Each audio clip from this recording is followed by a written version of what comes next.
Boa noite, bem-vindos a mais uma live do Coletivo Utopia Brasileira, nesse momento de pandemia, distanciamento social, que é a única forma, científica encontrada até o momento de a gente se proteger e proteger a todos, né?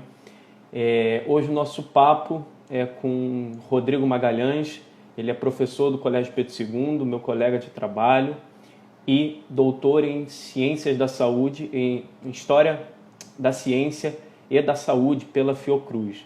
Estou aguardando só um instantinho dele acessar a nossa live para a gente poder começar o papo com ele.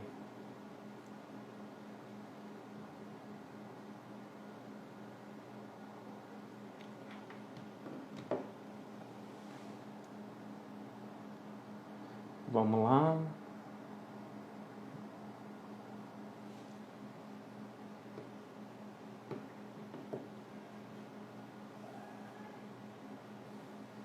Só mais um instantinho. Rodrigo entrou. Perfeito.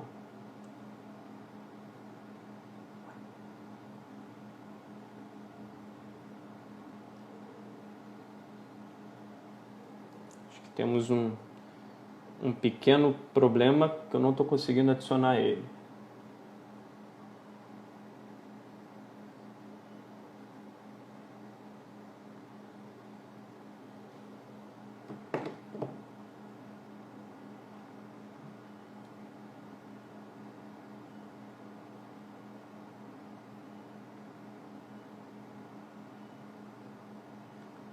Não consigo.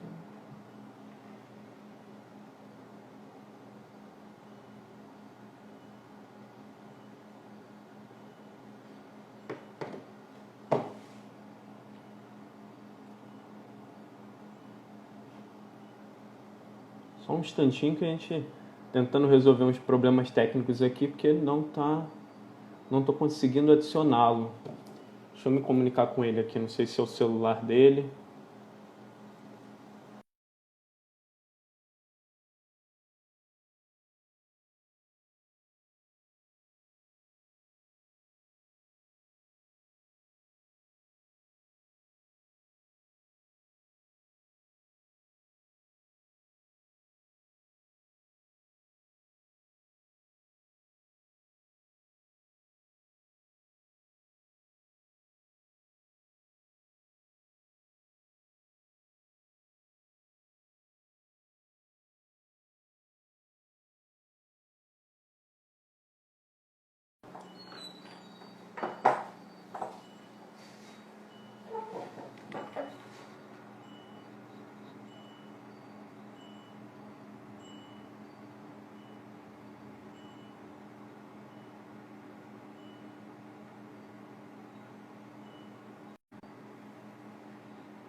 Peço só mais um minutinho de paciência, gente, que eu acho que o celular dele está travando, ele vai tentar abrir de novo, que eu não estou conseguindo adicioná-lo.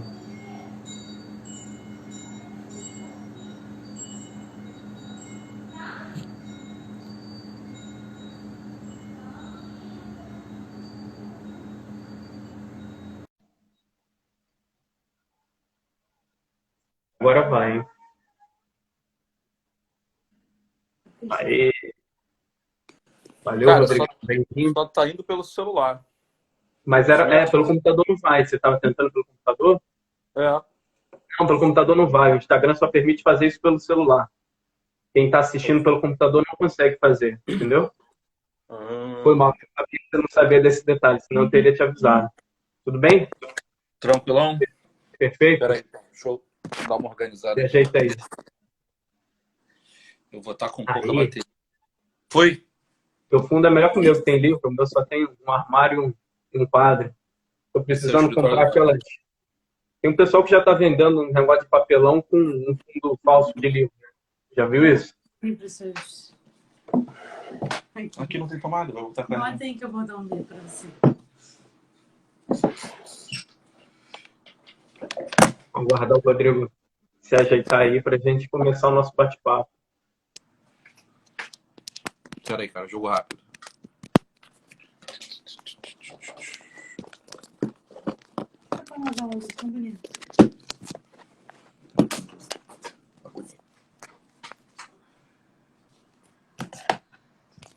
Não vai dar. Vou botar aqui. Não vai dar. Peraí. Tu vai ligar.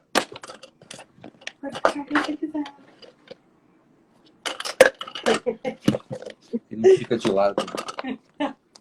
Você vê que essa cara... Valeu, ajuda a gente aí que...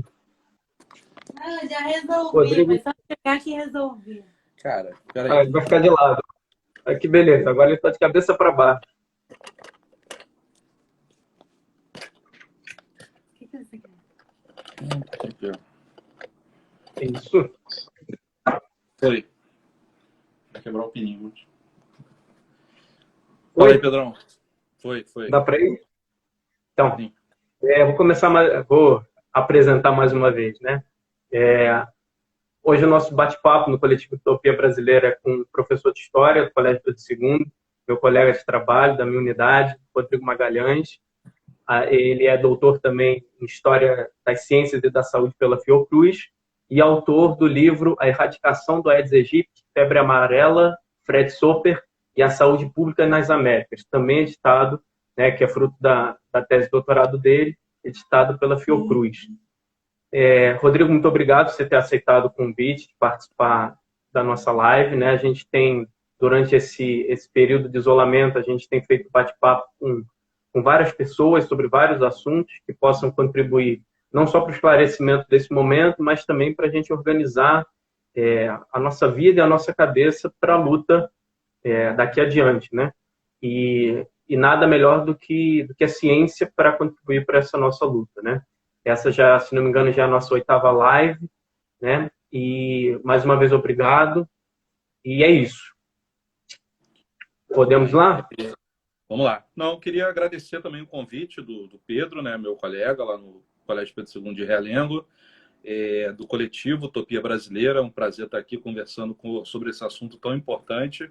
E mandar um abraço ao pessoal que está assistindo aí, os alunos da licenciatura, lá do Colégio Pedro II, e os colegas que estão aí, o pessoal que está na live. Vamos ver se a gente tem um papo legal aí sobre esse tema extremamente importante no cenário atual. Show de bola, Rodrigo. Acho que agora... Você está me ouvindo melhor agora? Eu acho que eu não tenho conectado o fone de ouvido. Estou te ouvindo tranquilamente. Mas eu não sei se eu não estou me ouvindo.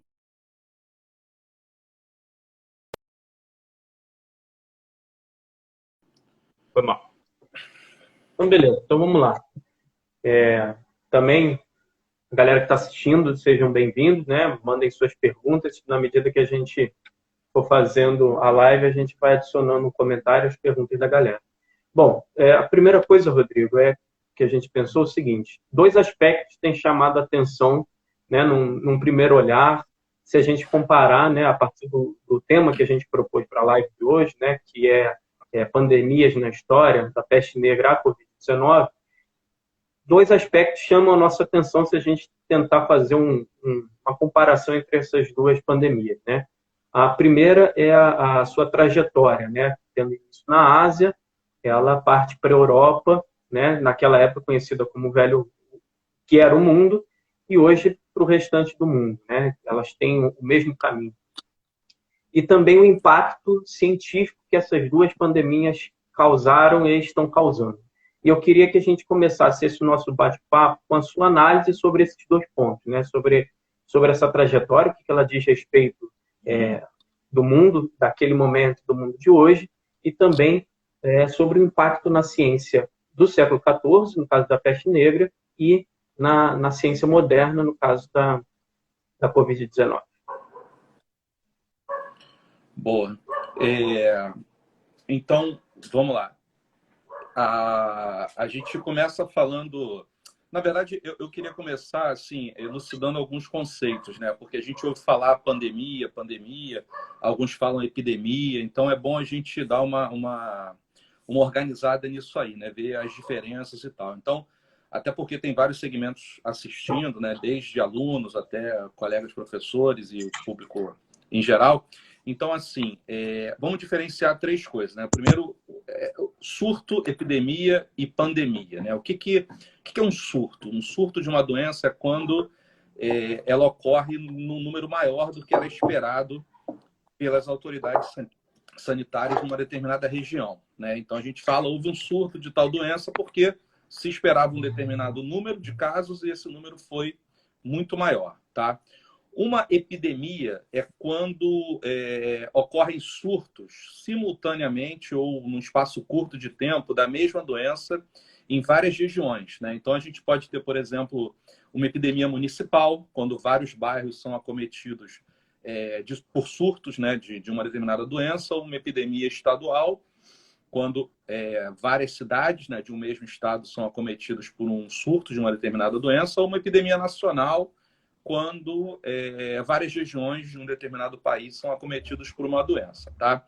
E no caso do que a gente está vivendo, uma pandemia, né?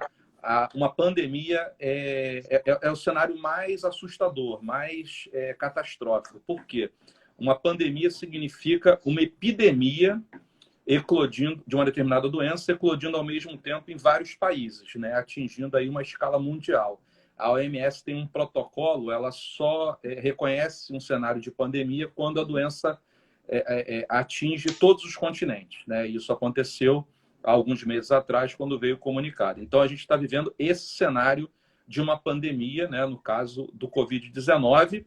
Ela não é a primeira pandemia da história, né? Basta ver o título da nossa conversa hoje, né? Da peste negra Covid-19. E, assim, dentre algumas pandemias que nós tivemos, as mais importantes foram justamente a peste negra no século XIV, a gripe espanhola no final da década de 10, a AIDS nos anos 80, né? Mais recentemente, a gripe H1N1 em 2009 e, atualmente, a Covid-19, tá? Então, feito esse esclarecimento inicial, para a gente começar a conversar sobre alguns conceitos, já apresentar essas doenças, né, sobre as quais a gente vai falar um pouquinho hoje. Respondendo a sua pergunta, né, sobre o caminho, a trajetória, a peste negra ela vai explodir na Europa no século XIV e ela é fruto daquele cenário de transformação do que hoje a gente conhece como Europa, né? Um cenário pós-cruzadas, né, no qual o comércio está sendo reativado, as cidades estão crescendo, né? Novamente uma vida urbana se desenvolve e a gente tem como consequência econômica das cruzadas o que a gente chama de uma reabertura do mar Mediterrâneo para o comércio entre o Oriente e o Ocidente. Então, a partir desse momento, a gente vai ter um número cada vez maior de rotas comerciais, né, de caravanas de mercadores, trazendo produtos orientais para o Ocidente, e é justamente por meio dessas rotas que a peste negra chega à Europa pelos portos do Mediterrâneo. O seu agente etiológico, né, o Yersinia pestis, ele é trazido, muito provavelmente, em pulgas que viviam nos ratos, né, que empeixavam os navios da época, e eles chegam pelo mar Mediterrâneo e vão se espalhar por toda a Europa, causando uma catástrofe de grandes proporções sobre a população europeia daquele momento, tá? Então, a peste negra ela vai ser ali, vai marcar um momento inicial, né, de desagregação de toda aquela estrutura feudal e vai mudar para sempre a vida, né, da sociedade europeia, desde os hábitos de higiene, dos hábitos científicos, o início do que a gente chamaria assim, de uma ciência, né, naquele momento, ela vai impactar sobre praticamente todos os aspectos da vida da sociedade europeia naquele momento. E aí, eu vou falar mais um pouco sobre a peste negra, os seus impactos, mas assim, só para adiantar que o percurso da Covid-19 ele é semelhante, porque a Covid, os primeiros casos são notificados na China, né, na península de Wuhan, na China, e da China ela se espalha por diversas partes do mundo, né, atingindo também primeiro a Europa e depois outros continentes, né, a América, as Américas, a África e por aí vai, né? E O que leva essas doenças a se disseminarem, né, são basicamente os mesmos fatores, né? No caso, os fluxos comerciais e migratórios, né, que têm esse sentido, né? Esses fluxos comerciais e migratórios, eles vão ser fundamentais na disseminação de ambas as doenças, né? E aí, sobre o impacto dos conhecimentos, sobre os conhecimentos médicos e tal, é importante que se diga que essas duas pandemias, a peste negra e o Covid-19, assim como a pandemia de AIDS, assim como a pandemia de gripe espanhola, quando elas eclodiram, a ciência da época, né, não tinha nenhuma resposta para essas doenças, né? Não se sabia, por exemplo, os mecanismos de transmissão, os mecanismos de contágio, né? Formas de prevenção e muito menos formas de cura. Então, são doenças que pegaram a ciência, digamos assim, né, num aspecto global, a ciência da época muito não preparada, não se sabia, né, esses mecanismos sobre essas doenças, né? E aí a gente vai passear um pouco sobre elas, mas no caso da peste negra, o que a gente tem é uma identificação da peste negra como um castigo divino, né? Seria Deus castigando aquela população por um determinado motivo, né? E aí a única solução para aquela doença, para aquela enfermidade, que matava rapidamente, que empilhava corpos nas principais regiões da Europa, era rezar, né? Numa sociedade profundamente religiosa, profundamente católica, você rezava para que Deus aplacasse a sua ira sobre aquela sociedade, tá? Isso em relação à peste negra. E também, em relação à peste negra, a gente vai ter o que vai ser a tônica, digamos assim, de uma reação social a todas essas epidemias, né? Por mais que elas tenham ocorrido em momentos históricos diferentes, em sociedades diferentes, e as respostas, né, a elas, as respostas sociais, as reações sociais vão ser diferentes, obviamente, a gente tem uma tônica que é a busca por um culpado. Muito fruto desse desconhecimento, a gente vai ter a busca por culpados por aquela, no caso da peste negra, por aquela ira divina. Então, no caso do século XIV, os culpados vão ser identificados como judeus, né? Os judeus teriam desagradado, né, o Deus e envenenado a água, né, e transmitido aquela moléstia mortal, tá? Então, em várias regiões da Europa, os judeus vão ser perseguidos, vão ser expulsos das comunidades.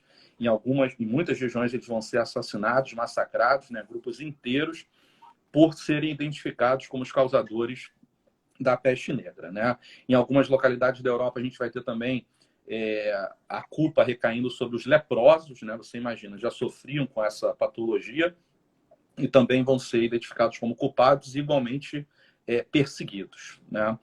E essa questão da perseguição, do preconceito, do estigma, da procura de culpados, como eu disse, ela vai ser a tônica de várias pandemias, né? Por exemplo, no caso da gripe espanhola, na década de 1910, o próprio nome gripe espanhola ele já é um preconceito, né? Porque não há nenhuma evidência de que aquela doença, que é fruto de uma mutação do vírus da gripe, para o qual a humanidade naquele momento não tinha anticorpos, não há nenhuma evidência de que essa doença tenha surgido na Espanha, né? O que acontece é que, como a Espanha estava neutra na Primeira Guerra Mundial, ela divulgava com mais frequência os casos da doença no país. E aí o país acabou associado a essa doença, né?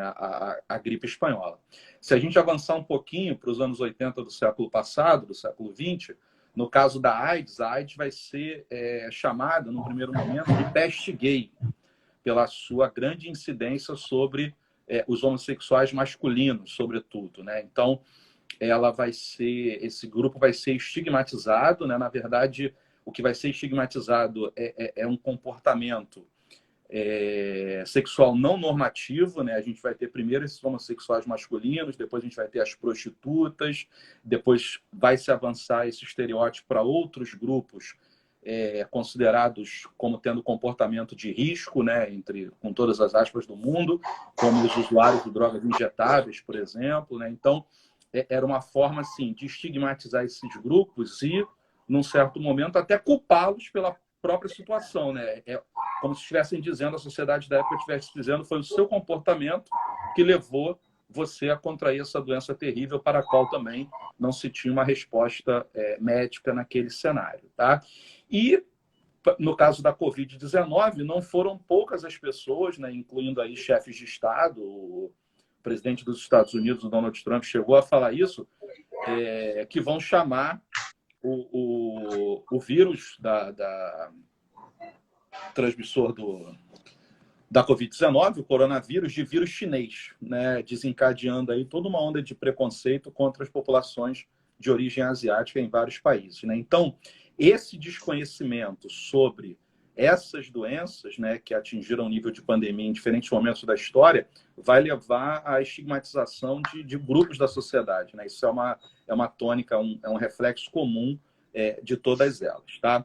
No aspecto positivo, né, esse é um dos aspectos negativos, dentre vários e tal, no aspecto positivo é que todas elas, em diferentes momentos, elas vão impulsionar novas pesquisas, né, novos conhecimentos sobre as formas de evitar a sua transmissão, curá-la e prevenir que as pessoas adquirissem essas diferentes doenças, né? Então, a gente vai ter uma mudança de hábitos, a gente vai ter uma busca científica. Mais recentemente, assim, do século XX para cá, a gente vai ter alguns investimentos, né, para que se busque uma cura para essas enfermidades, né? E aí, esse seria um traço assim, positivo, né? Se a gente for conversar sobre cada uma delas, a gente tem aí algumas características especiais, mas no geral é isso, assim, né? Eu queria salientar, por exemplo, no caso da gripe espanhola, a gente vai ter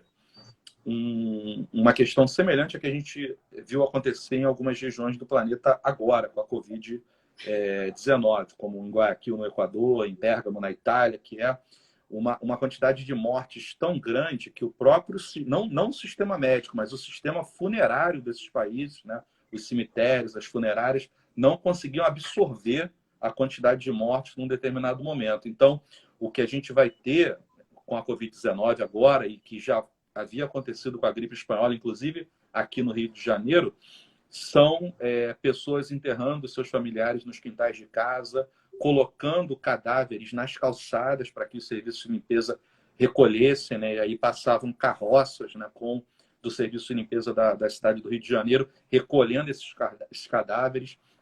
Há relatos de memorialistas da época e tal, de que às vezes tinham até algumas pessoas vivas ainda, né, que eram mortas com paz, né, de enterrar e tal. Então, uma situação completamente absurda, né, fruto aí do número de mortes, né, provocado em relação a isso, né? O historiador francês, o Philippe Arrier, ele tem um livro importante sobre essa questão da morte, né? Eu vou lembrar o nome daqui a pouco, mas ele fala que o momento da morte ele é um momento de solidariedade, né? De reestruturação da solidariedade social, do tecido social, né? O Homem Diante da Morte, esse livro. E assim, nesses eventos, né, isso acontece, né, em torno do luto, em torno da perda, da própria cerimônia funerária e tal. E nessas grandes crises, seja ela uma guerra, seja uma onda de fome, seja uma pandemia, uma epidemia e tal, o que a gente vai ter é uma falta de espaço para esses ritos fúnebres, né? E aí a morte se torna um peso realmente, né? Um peso desagregador para a sociedade, porque você não tem a possibilidade de velar os seus mortos, a possibilidade de guardar um luto, a possibilidade de sepultar os seus mortos, né? Então, aquela coisa da morte, né, que nesse cenário judaico-cristão ocidental é tido como parte da vida e que serve para fortalecer o tecido social, no caso dessas graves crises, ela serve como uma desagregadora. Então, você tem ali uma ruptura dos laços comunitários, né? Você não tem aquela presença naquele momento, que é o momento final da vida, né? Que é a morte. Você tem uma ruptura desses laços comunitários, né? Fruto do isolamento que te impede até mesmo de velar o teu morto. Você tem uma ruptura das normas sociais, né? Então, esses cenários de pandemia, serve para todas elas, a gente tem, na verdade, o cenário mais dramático é essa ruptura dos laços sociais e das normas sociais, como a gente estava acostumado a viver, né? Então, eu acho importante essas coisas. Sem dúvida, meu querido. Vou dar prosseguimento, trazer o papo um pouco mais agora para a sua pesquisa. Depois eu até fiquei, quando você estava falando, fiquei com uma questão que eu acho que eu vou emendar na terceira pergunta, que a respeito quais eram as comunidades ou os países que tinham mais ou menos as suas ciências preparadas para isso, mas isso eu vou emendar na terceira pergunta. A história de combate às doenças no Brasil, né, principalmente as epidêmicas, é uma história um pouco tortuosa, né? Se a gente lembrar final do século XIX, início do século XX, tinha até um certo fanatismo no próprio meio científico sanitarista que era vinculado às políticas de Estado, né? O caso dos miasmas, né, que seriam áreas que fixados num lugar impediam a circulação do ar e criavam miasmas, né? Isso levou, por exemplo, ao arrasamento de morros em algumas cidades, no Rio de Janeiro, como Morro do Castelo, mas também, principalmente, arrasamento de construções, né? E que eram habitações populares, em sua maioria, os cortiços, né? Por outro lado, a história da ciência brasileira também é uma história boa, né? Se a gente pensar o próprio Oswaldo Cruz, né, diante de todos os dilemas que se apresentaram, mas o esforço que foi feito e a criação do Instituto Oswaldo Cruz, hoje a Fiocruz, né, onde você se formou, doutorado, o Instituto Butantan, o Brasil, quando tem recursos, é referência na saúde pública, né, principalmente no combate às epidemias, né.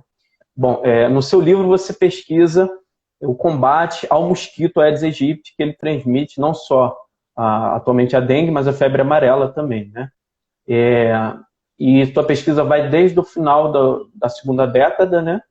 Onde inicia uma cooperação interamericana para isso, até os primeiros anos da ditadura. Então, a partir disso, eu queria que você falasse um pouco desse combate ao Aedes aegypti, né? Já essa história da saúde no Brasil e do combate às epidemias no Brasil, e o que teria de exemplo, né, daquele período que você estudou, tanto positivo quanto negativo, para os problemas que o Brasil enfrenta hoje no combate às suas epidemias. A gente, ano passado, teve um surto de febre amarela, né, na região sudeste, né, já alguns indicativos que novos surtos podem acontecer, né, na região amazônica e também na região aquela região de Minas Gerais, onde apresentou esse novo surto. Eu queria, então, que você falasse tanto da sua pesquisa também quanto do momento atual de combate da saúde, combate às epidemias no Brasil. Então, vamos lá. Eu trabalhei... Estranho é Aedes aegypti não transmitir a Covid. Não, pois já são vários danos. E eu trabalhei no meu doutorado com as campanhas, né, para combater a febre amarela, né, no Brasil e nas Américas como um todo, né? E assim, a febre amarela sempre foi um problema para a sociedade brasileira e para os países das Américas no geral, e um problema que até o final do século XIX era de difícil solução, porque não se sabia qual era o agente transmissor da doença, o que causava a doença, quais eram as formas de prevenir e se você, por um acaso, contraísse a enfermidade, como se combatia, né? Não havia uma vacina, era uma doença com uma letalidade alta e não havia como prevenir e tal. Isso muda no final dos anos do século XIX com o advento da bacteriologia, né? Que é aquela ideia de que cada doença possui um agente etiológico específico e aí a comunidade científica vai atrás dos agentes etiológicos para cada doença. E nesse processo, que eu estou resumindo bastante aqui,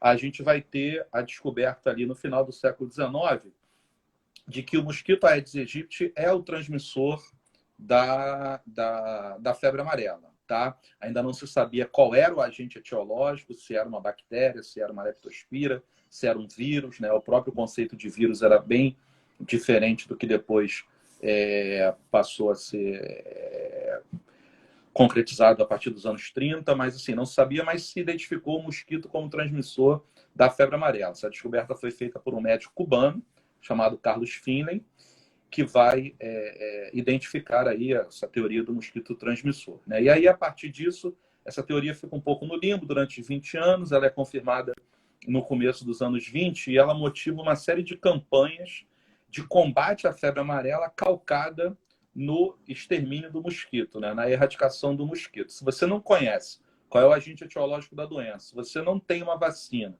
se você não tem formas de curar o doente uma vez que ele contraia a enfermidade, você ataca o inseto transmissor, no caso Aedes aegypti, tá?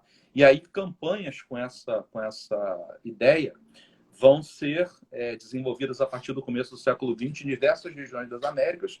A primeira delas em Havana, pelo general Gorgas, William Gorgas, que é uma figura importante no cenário da saúde pública latino-americana.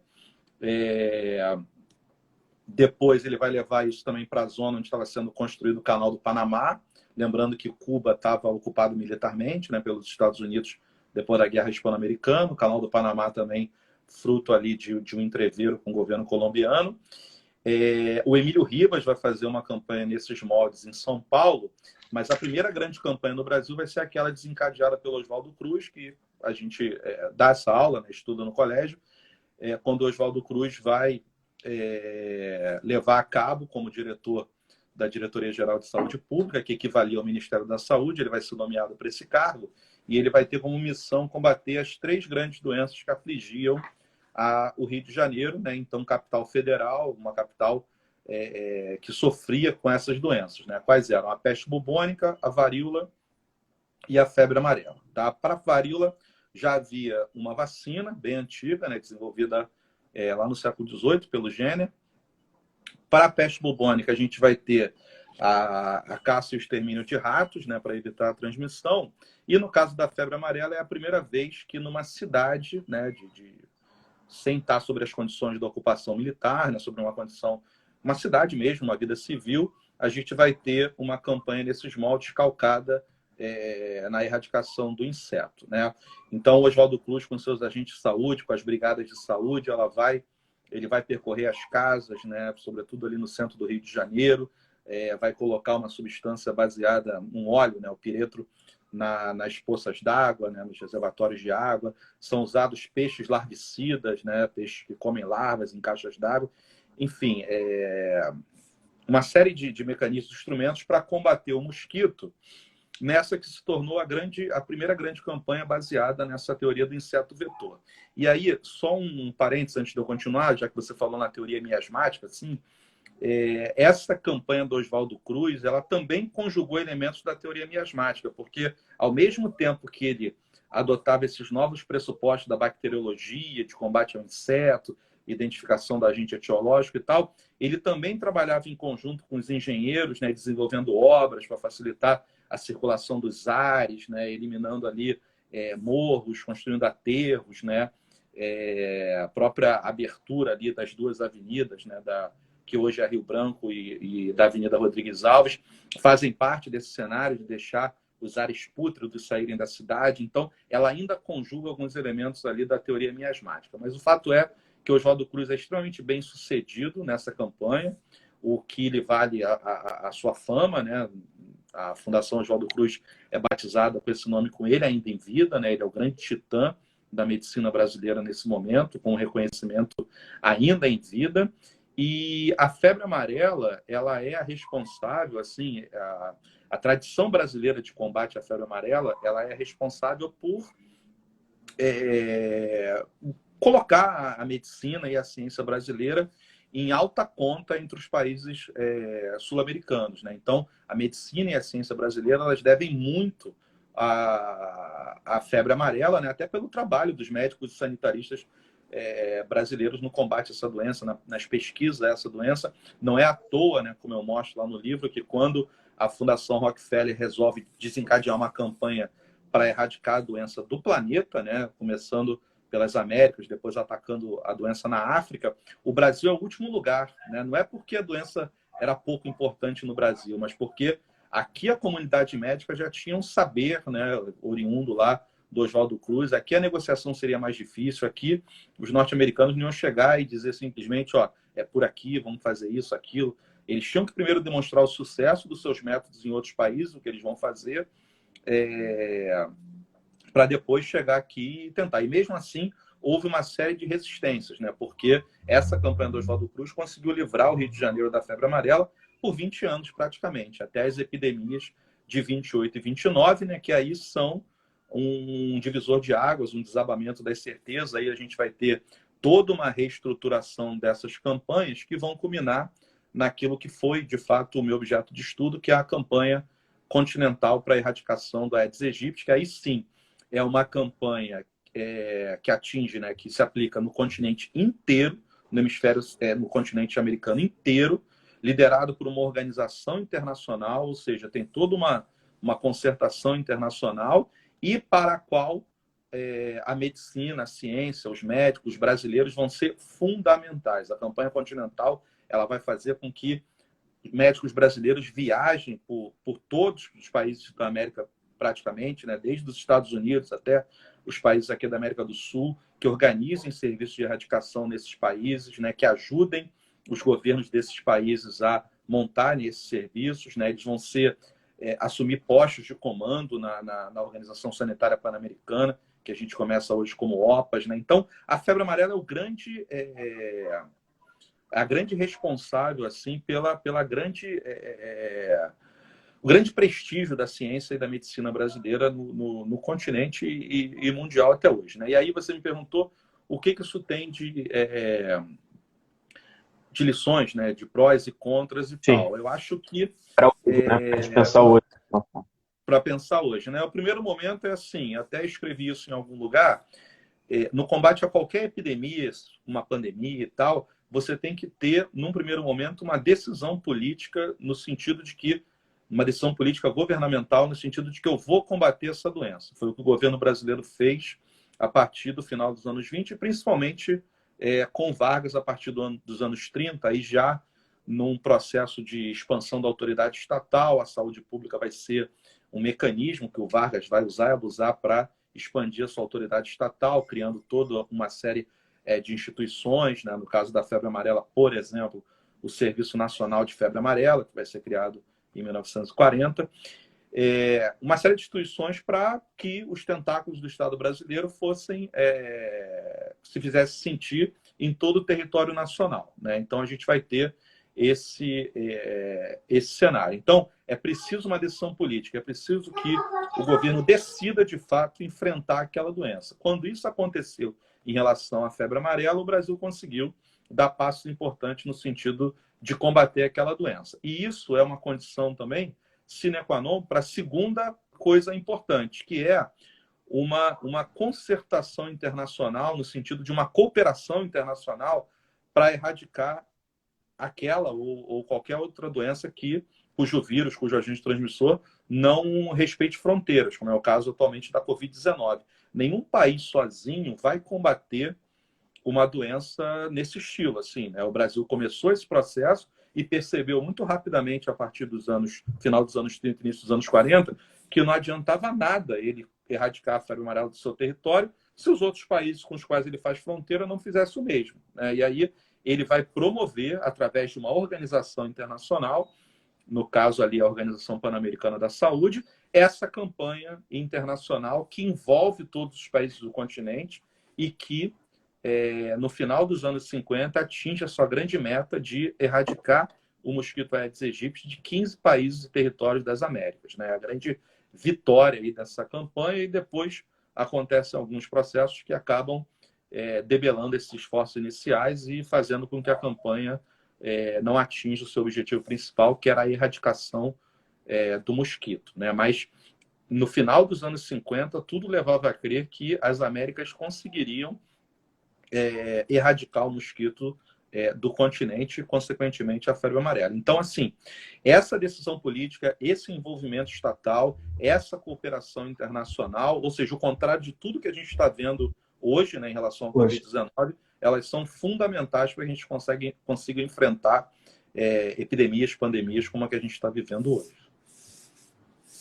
O que a gente tem no Brasil hoje, na verdade, é o contrário, né? A gente tem uma decisão o contrário, tanto no federal de não combater, de colaborar com a doença, né? Exatamente. Colaborar. O que a gente tem hoje é um governo que não se conscientizou, por motivos vários, né, da importância de tomar uma decisão política no sentido de erradicar, de acabar com essa doença, de combatê-la e tal, e um governo que desrespeita sucessivamente decisões internacionais, né, comandos internacionais, sobretudo vindos da OMS, no sentido de uma articulação internacional, sem a qual, repito, vai ser muito difícil a gente sair desse atoleiro que a gente se meteu aqui. Mas vou falar disso mais para frente, porque eu acho que vai aparecer aí no nosso. Então, meu camarada, aproveitando esse gancho que você deixou, né, já deixou a bola na marca do pênalti, a terceira pergunta vem exatamente nesse sentido, né? E você também falou uma coisa na primeira pergunta que me chamou a atenção. Você falou todas essas pandemias, né, da peste negra, a gripe chamada de espanhola no início do século, a AIDS e a Covid, elas não tinham, a ciência não estava preparada para lidar com ela, né? E aí me chamou a atenção que, na verdade, num aspecto, hoje na Covid, parece que num aspecto sim, num aspecto não. O aspecto não é que tinha que decodificar o genoma, né, o arcabouço genético do vírus e preparar os testes, não tem vacina, não tem remédio. Mas alguns países, principalmente países asiáticos, que já tinham passado pela SARS, pela H1N1, e os países do Oriente Médio que tinham passado pelo MERS, eles já tinham pelo menos uma postura pública de isolamento social que pudesse evitar a disseminação, né? Então, eu acho que isso é digamos assim, um ponto positivo para a ciência moderna, porque ela já tinha lidado com não se tornou pandemia, aliás, a H1N1 se tornou pandemia, as outras não se tornaram, ficaram adstritas ao continente asiático, mas o que promoveu com que os países asiáticos fossem pioneiros no combate, né? E aí eu imagino que você, como curioso, como historiador, né, tem acompanhado essas situações, tem acompanhado a desenvoltura de cada país, né, tanto da Europa quanto das Américas, enfim, cada país é exagero, mas, né, dos principais países que a gente possa ver, e se tornou público e notório, né, que as experiências socialistas, né, principalmente as experiências socialistas, com uma ou duas exceções, como a Coreia do Sul, né, até a Argentina também, não posso falar que é socialista, apesar de peronista, que as experiências socialistas foram aqui, lidaram melhor com isso tudo, né? O Vietnã hoje tem, pelos dados confirmados, inclusive pela OMS, 269 casos, nenhuma morte. A Coreia do Norte, por exemplo, afirma não ter nenhum contágio, nenhuma morte. A China, que tem quase 2 bilhões de pessoas, colocou em isolamento muito rapidamente a população, né? Eu estava lendo outro dia que apenas 2 dias depois que se confirmou que o vírus não se transmitia apenas de animais para seres humanos, mas também de seres humanos para seres humanos, a cidade de Wuhan, aliás, a região, né, de Wuhan, foi colocada em isolamento total, né? Então eu queria que você pudesse comentar agora sobre essa relação entre estrutura econômica, né, entre projeto social, entre desenvolvimento social e o combate ao coronavírus, né? Qual é a relação que a gente pode estabelecer, né, com a base econômica da sociedade e essa atenção básica de saúde? Então, eu tenho buscado acompanhar, obviamente, mas eu não conheço a realidade de todos os países, né? Mas, assim, de fato, salta aos olhos não apenas esse sucesso dos países asiáticos, aí eu acho que a resposta está nisso que você já colocou na sua própria pergunta, eles já lidaram com outras emergências recentemente, o SARS, o H1N1, então, por exemplo, o uso de máscara já é comum e tal, então isso salta aos olhos, né? O Japão, a própria China. E, no caso, né, você mencionou as estruturas econômicas, no caso dos países socialistas, assim, sem querer entrar no caso a caso, né, eu conheço mais a realidade de Cuba e da China e tal, mas, assim, já que você me perguntou sobre as estruturas econômicas, eu acho que a resposta passa pela forma como se encara a medicina e a saúde pública nesses países. Assim, né? Num primeiro momento, basta ressaltar que a medicina nos países socialistas ela não tem fins lucrativos, né? Ela não é uma mercadoria, ela não é uma fonte de lucro, né? Ela não tem esse status de mercadoria. Pelo contrário, ela é vista, né? A saúde, o acesso à saúde, à medicina e tal, é vista como um direito de todos, né? Então, ela não é um fator de clivagem, de exclusão social, né? Aqueles que podem pagar têm acesso a uma medicina mais desenvolvida, de maior grau de sei lá, sofisticação técnica e tal, e aqueles que não podem, né, não têm esse direito. Embora, por exemplo, a Constituição do Brasil assegure, né, que a saúde é um direito de todos, a Constituição de 88, na verdade não é o que acontece. A gente tem acompanhado aí a verdadeira batalha que alguns estados estão travando para conseguirem leitos nos hospitais particulares para atenderem pelo SUS, por exemplo. Então, a gente não tem, nos países socialistas, esse problema. Primeiro que a medicina privada, a saúde privada, ela é praticamente inexistente. Não tem essa dualidade entre uma medicina privada e uma medicina estatal, pública, né? Toda a medicina é pública, ela não é tratada como uma mercadoria e muito menos a população tem privado o seu direito pela sua condição econômica, o que quer que seja. Então, eu acho que, do ponto de vista teórico, assim, a forma como se encara a medicina e a saúde pública nos países socialistas, eu acho que ela nos ajuda a entender esse cenário. Esse é um ponto, assim. O outro ponto, que tem a ver também com essa opção estrutural desses países, é que, como a medicina nos países capitalistas está voltada para o lucro, né, ela sofre uma influência terrível das grandes empresas médicas, né, das grandes companhias e principalmente dos grandes laboratórios. O que a gente vê na maioria dos países capitalistas, assim, é o que a gente chama de uma medicina curativa, né, uma medicina para a qual não é interessante prevenir doenças, mas é interessante você remediar essas doenças, porque é importante que a população fique doente para que ela consuma os medicamentos dos grandes laboratórios, né? Então, a gente tem essa medicina curativa e praticamente nenhuma preocupação com a medicina preventiva. Quando nos países socialistas, até por uma filosofia de encarar a saúde, a medicina, por uma questão econômica, seja pelo que for, a gente tem uma ênfase numa medicina preventiva, que é a possibilidade de você evitar que a pessoa contraia a doença, porque uma vez contraída fica muito mais difícil, pelas condições materiais de alguns desses países, combatê-la, né? A gente está acompanhando mais de perto, né, pela nossa localização geográfica, talvez o caso de Cuba, né? Como é que Cuba está tratando a Covid? Uma vez que um paciente, uma pessoa é identificada com Covid-19, o governo vai e testa todas as pessoas que tiveram contato com ela nos últimos 15 dias. Parece um trabalho absurdo, né? E em algum sentido e tal, mas é muito melhor do que fazer uma testagem numa população geral do tamanho como da população brasileira, por exemplo. E aí, ao menor sinal de que essas pessoas que tiveram contato com o indivíduo doente têm a Covid, essa pessoa também é isolada, colocada em quarentena. E Cuba está conseguindo debelar a doença dessa forma, através desse mecanismo, né? Então, a gente tem essa situação, né? Uma outra coisa, você mencionou a atenção primária à saúde, né, que é a porta de entrada, né, nos países que adotam esse viés, a porta de entrada no sistema de saúde desses países, né? Então, você tem toda uma preocupação nos países socialistas em atender essa população. Em muitos países, de novo eu volto ao caso de Cuba, você tem conselhos de bairro, conselhos de regiões que ficam responsáveis por apontar os problemas, sejam eles os problemas sanitários, problemas de uma rua e tal, de determinada parte da população. Então, esses casos, eles são notificados muito rapidamente, eles são notificados e tratados muito rapidamente, fruto dessa estrutura, que, para o pessoal que está ouvindo e tal, no Brasil a gente teve, né, uma experiência parecida recentemente, que é a experiência do médico de família.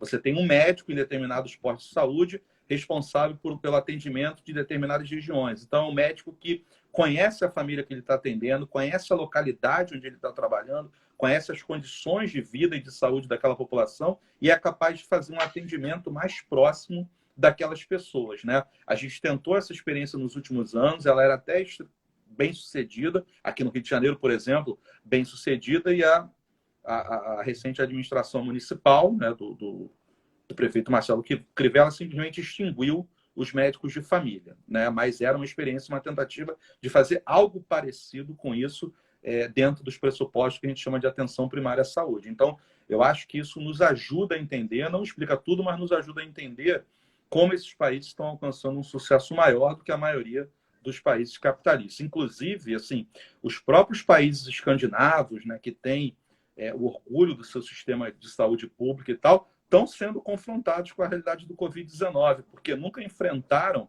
uma situação sanitária que motivasse o atendimento de tantas pessoas ao mesmo tempo. Tanto que muitos deles apostaram na contaminação geral, como uma forma de desenvolver imunidade rapidamente, e recuaram disso porque perceberam que os seus próprios sistemas de saúde, que estão entre os mais desenvolvidos do mundo, não seriam capazes de dar conta da quantidade de doentes que poderiam contrair a doença naquele momento. E aí você imagina isso num país como o Brasil, por exemplo, né? Um país como o nosso, com um governo irresponsável como o nosso, e que por mais que tenha um sistema único de saúde, né, que deveria ser motivo de orgulho para todos os brasileiros, que é fruto de uma luta histórica, né, dos médicos e sanitaristas brasileiros, por mais que a gente tenha um programa nacional de imunizações, né, com toda uma variedade de vacinas que são oferecidas à população gratuitamente, que é um sistema único no mundo, um sistema premiado no mundo inteiro, e mesmo assim a gente tem alguns idiotas aí do movimento anti-vacina, né, quando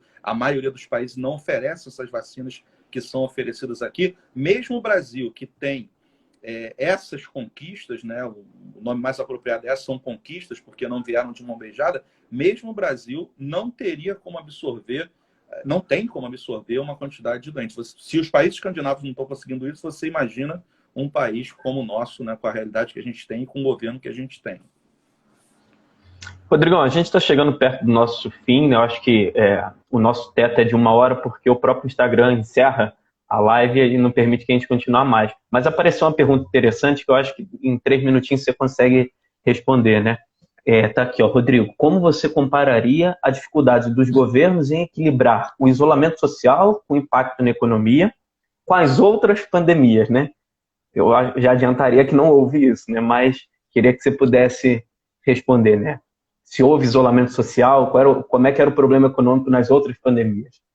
Então, vamos falar, por exemplo, da gripe espanhola rapidinho. Houve uma tentativa de isolamento social e que gerou, né, problemas econômicos e tal, como não resta dúvida, né, o isolamento social vai gerar problemas econômicos no Brasil e tal, mas assim, num cenário onde nós não temos uma vacina, onde nós não temos conhecimento, onde a gente não sabe nem se as pessoas que contraíram a doença desenvolvem imunidade a essa doença, não podem contraí-la de novo, o isolamento social é a única forma de evitar um grande contágio dessa doença que coloca em xeque o sistema de saúde, o sistema funerário nacional. Tá? Eu acho que isso é ponto pacífico. Assim. Acho que a pessoa que não entendeu isso, ela tem que rever mesmo, procurar mais notícia e tal. Isso é uma coisa. Outra coisa é você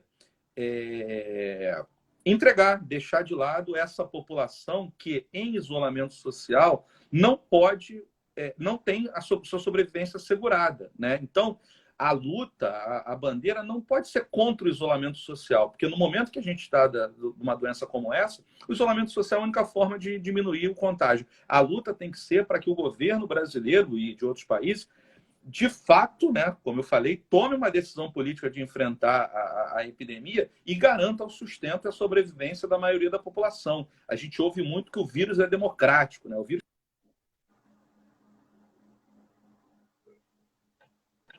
sem distinção de gênero, classe social e tal. Agora, a forma como cada pessoa vai responder a essa doença depende das suas condições de vida, né? Então, assim, a Covid-19 mata indistintamente?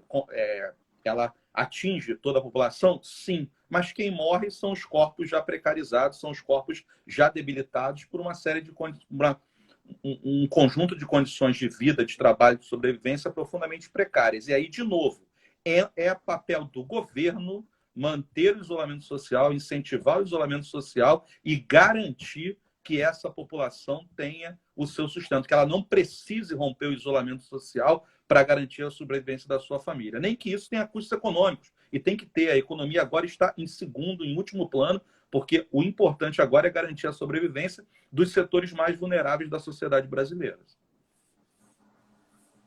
Obrigado, querido. Vamos encerrar agora, né? Já faltam 3, 4 minutos para o próprio Instagram encerrar a nossa live. agradecer muito a você, Rodrigo, por esse nosso bate-papo, ter aceitado o convite. Acho que foi um papo muito bacana, muito esclarecedor, né, que traz para a gente o sentimento de se manter organizado para que a gente sobreviva juntos disso, né, e que a gente minimize. Eu acho que as experiências que a gente discutiu aqui são experiências, as experiências de sucesso são experiências que devem ser imitadas e não experiências que devem ser negadas por mil teorias da conspiração, né? E parabenizar mais uma vez pela sua pesquisa, né? Pela sua apresentação também aqui no nosso bate-papo, agradecer, mandar um abraço para todo mundo que nos assistiu, nossos colegas, né? Que estão também nesse momento de isolamento, a gente saudade de se encontrar numa sala de aula, né? Mandar um abraço para todo mundo, tinha bastante gente aí da equipe de geografia, de história, também da biologia lá do colégio assistindo a gente. Muito obrigado aos alunos da licenciatura que estão entrando agora no colégio também, sejam bem-vindos e obrigado por terem participado. E é isso aí, Rodrigo. Quiser deixar um recado final, um abraço, em 2 minutinhos. Muito bem, Pedro. Eu que agradeço o convite mais uma vez, né? O convite feito por você, em nome do coletivo.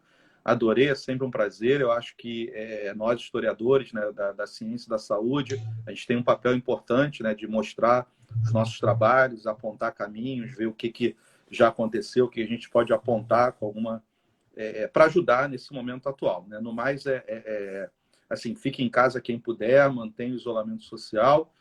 E um grande abraço para todos que assistiram, espero que vocês tenham gostado. Algumas pessoas estão perguntando onde encontra o meu livro, né? O meu livro está disponibilizado online. Se você digitalizar no Google a erradicação do Aedes aegypti, você vai ter uma cópia online no Cielo Books, né? O abrir mão dos direitos autorais, uma iniciativa da Fiocruz com a OMS e a OMS, de divulgar aí os conhecimentos em relação a epidemias. Então, o livro pode ser encontrado online, tá? E quem quiser também pode falar comigo. Me comprometo a fazer uma publicação no Instagram do coletivo do teu livro, que foi aí mesmo que eu achei, a gente faz uma publicação ainda hoje. Show de bola, show de bola. Abraço, pessoal. Obrigado aí pela live, pela audiência. Obrigado pelo convite, Pedrão. Beijo. Fiquem em casa. Um abraço a todos. Obrigadão, Rodrigo. Tchau, tchau.